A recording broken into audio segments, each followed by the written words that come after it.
Muy buenas noches, soy el pastor Marco Castañeda, anfitrión del reto 31 días de revelación.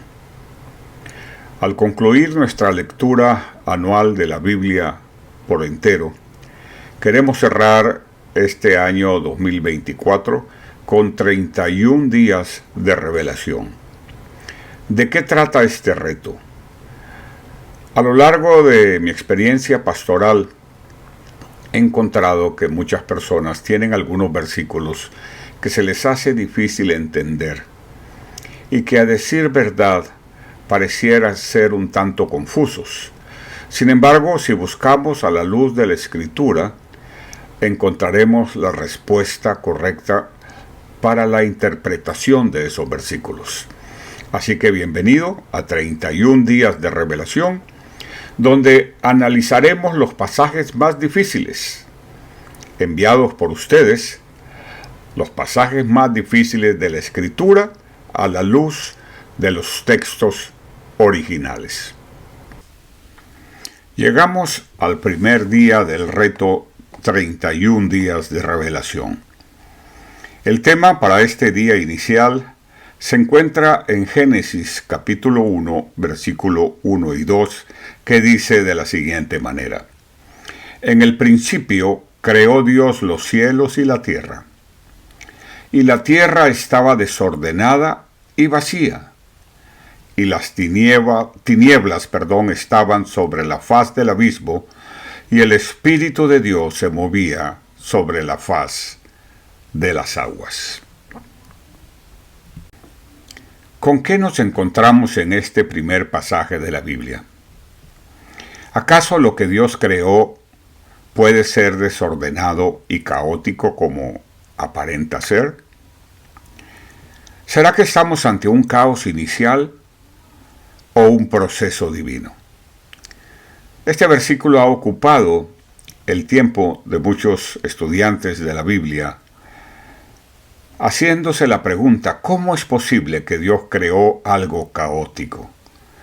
¿Cómo es posible, si Dios es un Dios de orden, que lo que Él haya creado se encuentre en el estado que lo menciona el libro de Génesis?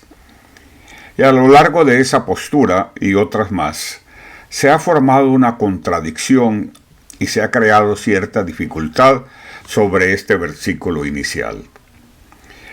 Comencemos entonces a revelar la verdad de Génesis capítulo 1, versículo 1 y 2, a la luz de los textos originales. Vamos a iniciar con la interpretación teológica del pasaje, sentando 4 bases muy sólidas de este pasaje. Número 1. El tiempo. Dios crea el inicio absoluto, porque Dios vive en un eterno presente. El tiempo no existe para Dios en la medida que los seres humanos lo entendemos. Dios vive en un eterno presente. Es por eso que Él puede ir a nuestro pasado, que conoce nuestro futuro y que puede gobernar con total soberanía sobre los actos de los hombres, porque el tiempo para Él no es una limitación.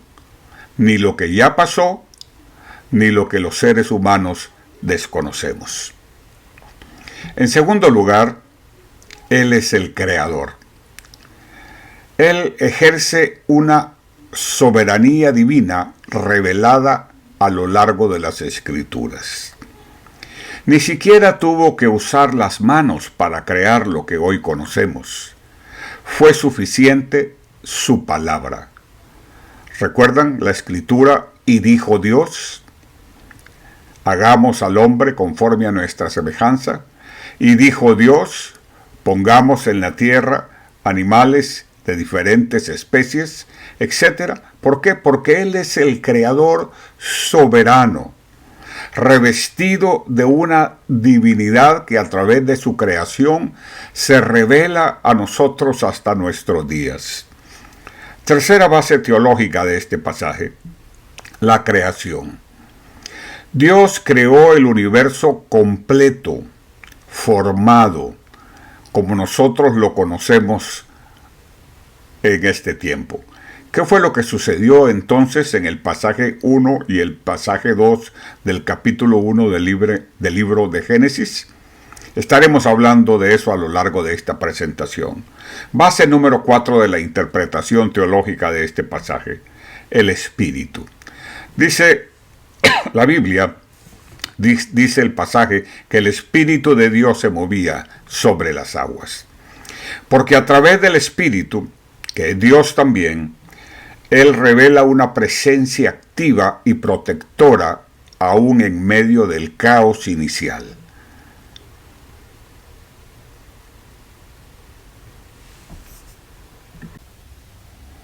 En el principio, dice el pasaje de Génesis 1, 1 y 2, es el inicio del tiempo.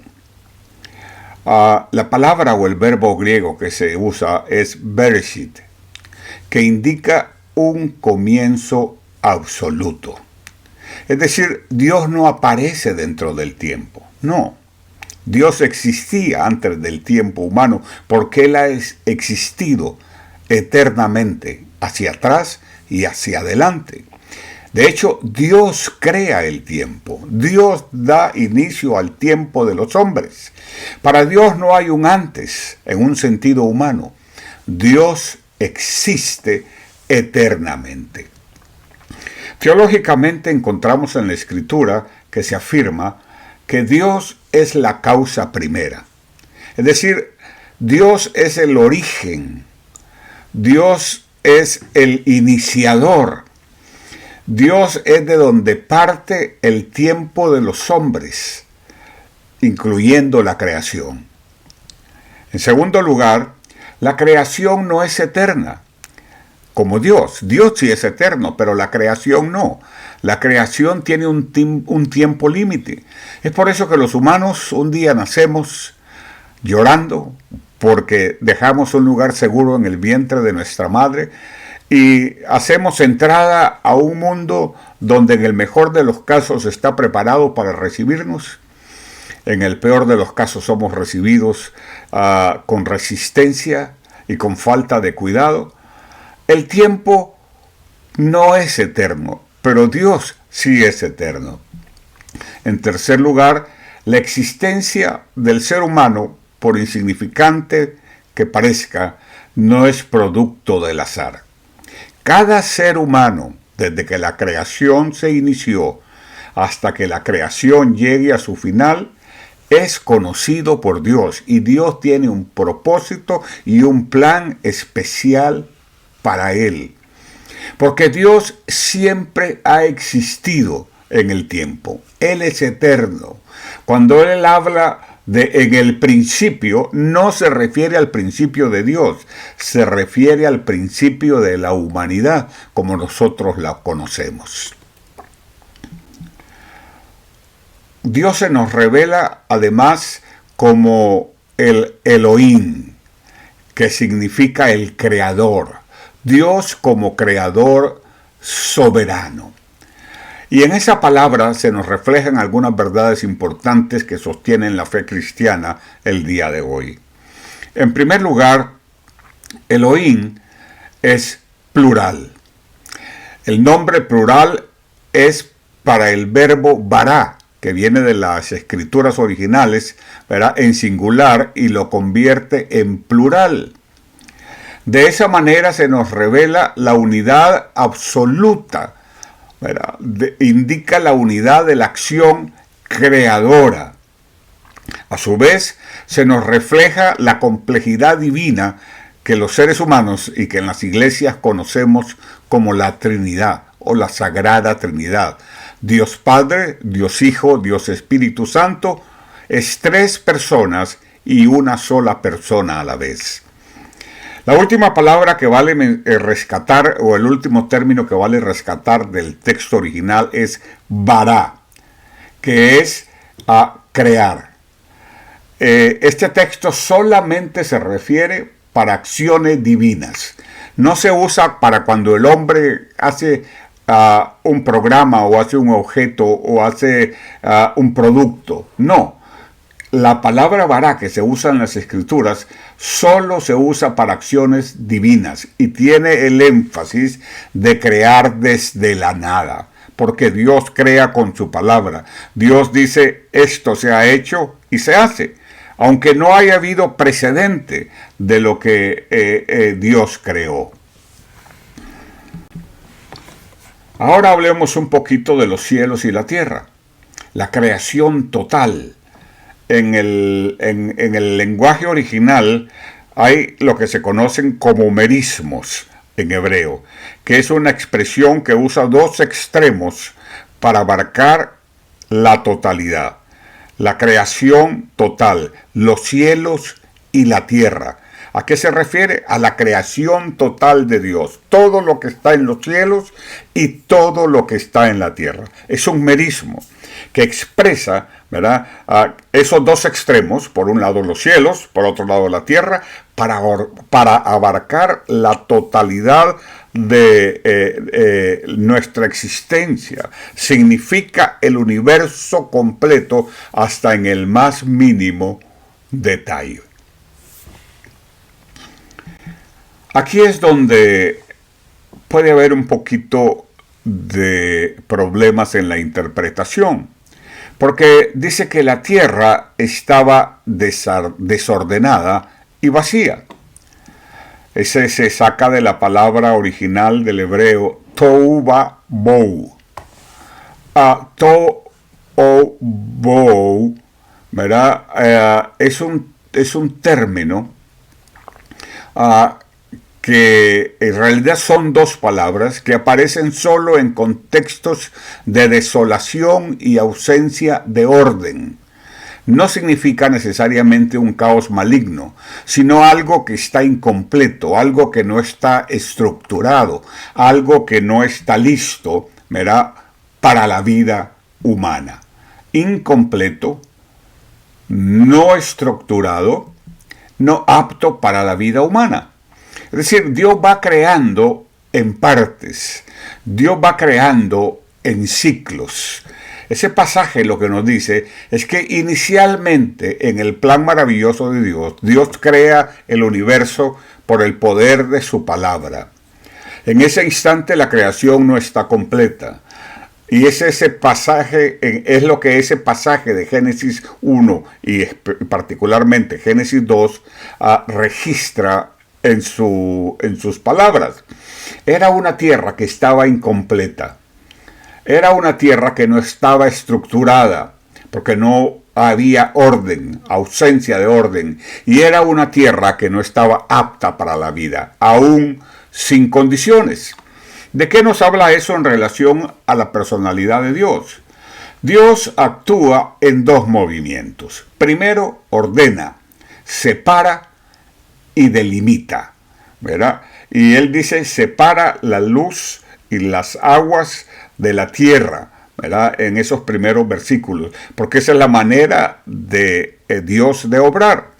En segundo lugar, habla de que él llena, ¿verdad?, con su presencia y con su palabra, separa la luz, crea la vida, crea la vegetación y crea la humanidad. El hecho de que entre el versículo 1 y el versículo 2 del capítulo 1 de Génesis plantea una diferencia. Primero dice, Dios creó los cielos y la tierra, punto. Y dice, y la tierra estaba desordenada y vacía. Simplemente se refiere al hecho de que Dios no había concluido, a que Dios no había terminado. Todo parecía en caos, todo parecía en desorden. Simplemente había que esperar que Dios cumpliera su palabra y que esa palabra de Dios llegara a su final, verá, como eventualmente nosotros lo conocemos. En ningún momento dice que Dios encontró la tierra desordenada y vacía. No, es un proceso a través del cual Dios se manifiesta y Dios obra.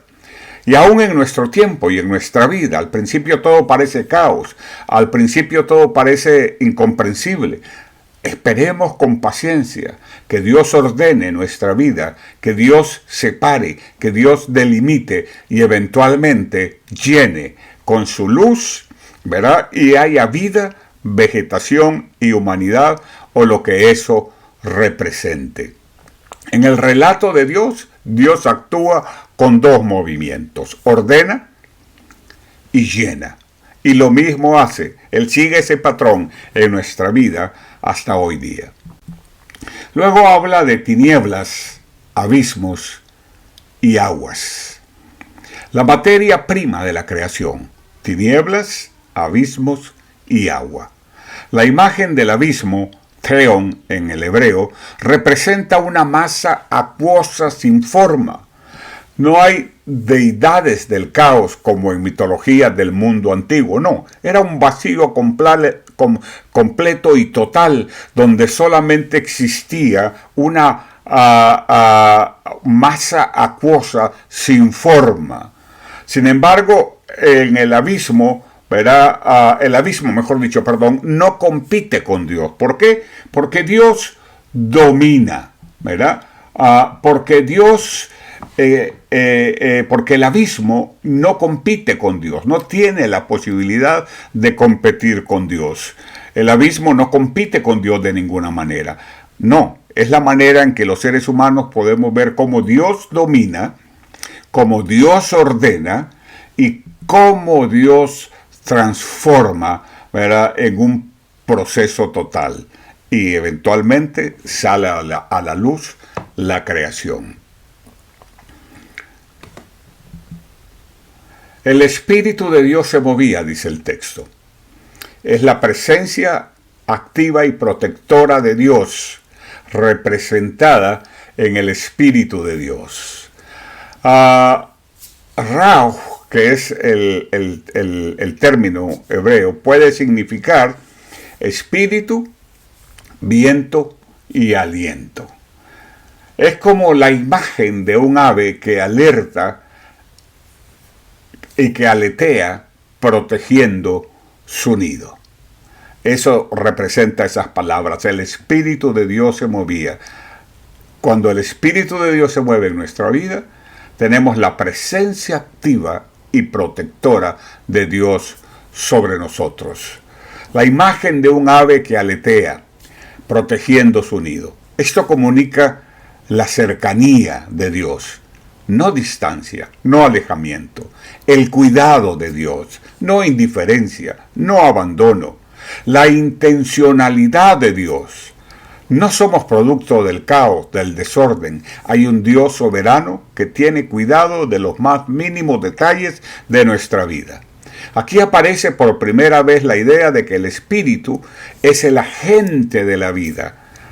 Y eventualmente se confirma cuando es a través del Espíritu que el ser humano despierta, cuando era una masa de carne y hueso inerte, y dice que Dios sopla, espíritu de vida, y el hombre eventualmente nace, como una nueva criatura ya formada. Pasemos ahora a la segunda parte de este estudio y de este primer día. Hemos analizado ya el contexto teológico de esos versículos, pero ahora vamos a hacer una reflexión espiritual que tiene que ver con nuestra vida. ¿Qué hay en esos pasajes para nosotros? ¿Qué hay en esos pasajes que tengan que ver con nuestro diario andar en este tiempo en que la Tierra ya tiene miles de años, y sigue existiendo? El mar sigue en su cauce, las estrellas siguen en su lugar, y todavía observamos la protección divina sobre la creación.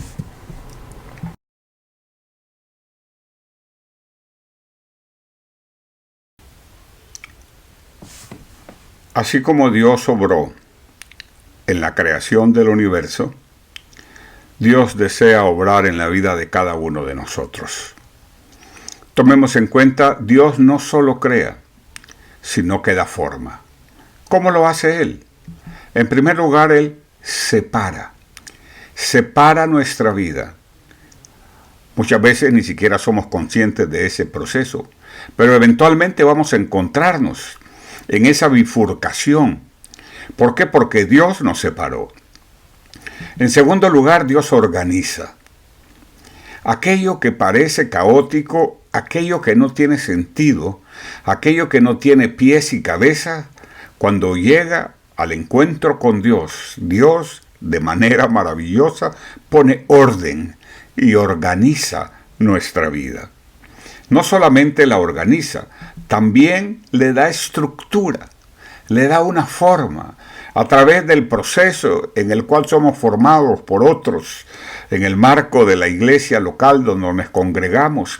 Dios está formándonos constantemente, estructurando nuestra vida, preparándonos para lo que Él tiene diseñado para nosotros. Eventualmente, Dios llena. ¿Cómo? Llena de su presencia, llena de su gracia, llena de su amor, llena de su bondad. ¿Cómo lo hace? A través del Espíritu que flotaba sobre la faz de las aguas. Él llena nuestra vida, trayendo propósito, no solamente organización, estructura, sino propósito especial y maravilloso para nosotros. Finalmente, cuando ya estamos en el campo, cuando ya estamos sirviéndole, y vienen las pruebas, y vienen las dificultades, porque siempre la victoria pasa más rápido antes de que llegue la prueba. Pero ¿qué pasa cuando llega la prueba? Dios nos sostiene de manera maravillosa, ¿verdad? No con nuestras fuerzas, sino con las fuerzas que vienen de su presencia a través del Espíritu Santo. Entonces, tomemos en cuenta lo siguiente. La creación, de la cual hemos hablado el día de hoy, nos enseña que primero Dios pone orden. Dios pone orden y en segundo lugar, Él llena nuestra vida con su presencia para que vayamos a compartir con otros, aquello que representó un cambio radical en nuestra vida. En nuestra vida espiritual, Dios también da forma antes de llenar. El orden precede a la plenitud. Cuando te encuentres en ese proceso de cambio, no olvides que el Espíritu se mueve sobre las aguas. Las aguas pueden estar alteradas, la tormenta puede arreciar, las olas pueden parecer más grandes de lo que puedes soportar. Pero no olvides que el Espíritu se mueve sobre las aguas. En la oscuridad de nuestra vida, en el caos de nuestra vida, Dios está esperando la ocasión para entrar y traer su luz, traer la claridad. Aquello que parecía imposible de lograr, aquello que parecía difícil de alcanzar, cuando Dios entra, Él trae la luz, Él trae la claridad, Él trae la sabiduría. En tercer lugar, ya no hay vacío. Ya no hay vacío porque no hay ausencia. El vacío es la ausencia de algo. Pero ese vacío inicial, ese sentimiento de soledad, desaparece cuando Dios llena nuestra vida.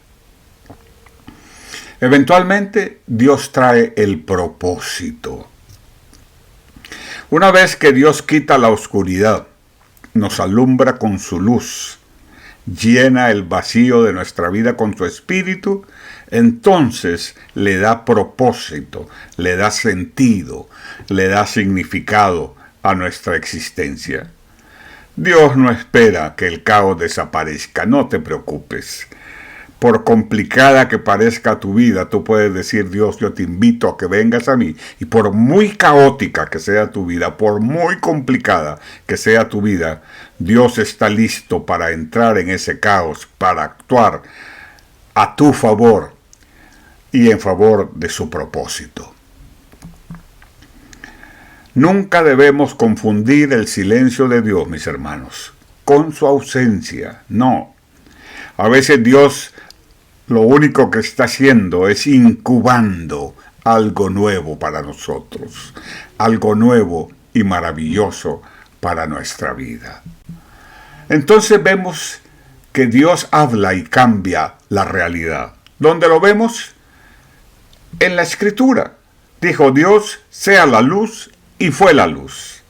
¿Por qué? Porque la palabra divina transforma. Dios puede cambiar el caos que hay en tu vida simplemente con su palabra. La revelación de Dios sigue trayendo luz a nuestras tinieblas personales, como lo hizo en la creación del universo, porque esa es la manera en que Dios opera. Y cerramos reconociendo algunas verdades sobre la presencia de Dios que hemos aprendido en estos versículos que parecían ser versículos confusos y difíciles de interpretar. Número 1, Dios existe antes del tiempo. Antes que estuviéramos donde estamos, ya Dios existía ahí. Ya Dios te conocía, ya Dios tenía un propósito contigo. Número 2, la creación es obra de solo Dios soberano. No somos producto de la casualidad, no somos producto de los vaivenes de la vida, no. La creación es obra de un Dios soberano. Número 3, el universo surge del propósito divino. Tu universo, tu propósito, tu mundo surge del propósito divino, porque Dios nos ve y nos ama como seres individuales que somos. Número 4, el Espíritu es la presencia activa que prepara la vida. Por eso debemos asegurarnos de siempre estar llenos de la presencia de Dios a través de su Espíritu Santo. Y número 5, en el caos inicial, ya está la semilla del orden. Quizás estás comenzando un proyecto, quizás estás comenzando un matrimonio, quizás estás comenzando una nueva etapa en tu vida adulta y tienes temor y tienes miedo. En el caos inicial ya está la semilla del orden. ¿Por qué? Porque Dios está allí con nosotros.